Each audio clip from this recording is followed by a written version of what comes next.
Huu ndio ujumbe wa Mungu wa mwisho katika ulimwengu, ukifuatwa na wanyokari la malaika.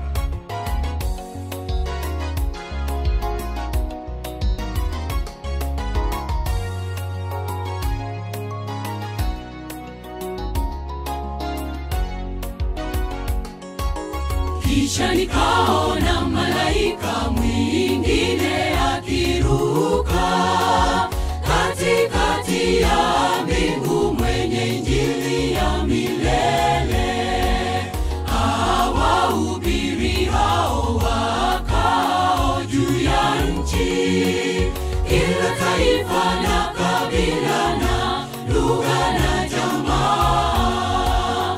Hapo ndipo penye subira ya watakatifu hao, wazishika amri za Mungu na imani ya Yesu.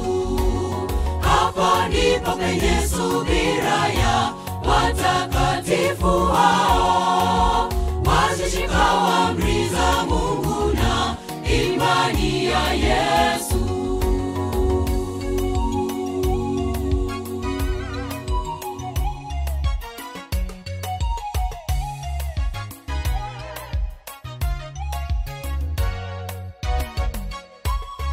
Akasema kwa sauti kuu, mcheni Mungu na kumtukuza, kwa maana saa ya hukumu yake Bwana imekuja.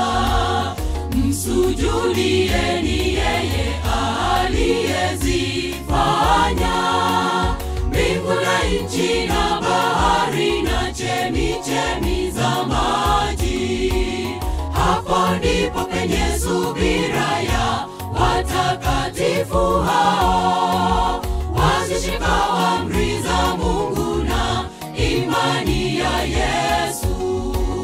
Hapo ndipo penye subira ya watakatifu hao, wazishika amri za Mungu na imani ya Yesu.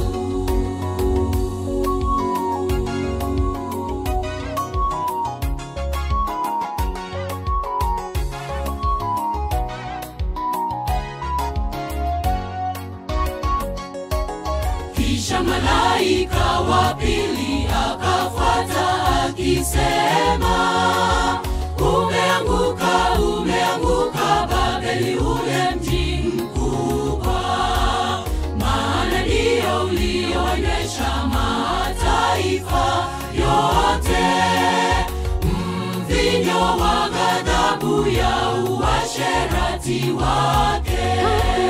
Hapo ndipo penye subira ya watakatifu hao, wazishika amri za Mungu na imani ya Yesu. Hapo ndipo penye subira ya watakatifu hao, wazishika amri za Mungu na imani ya Yesu.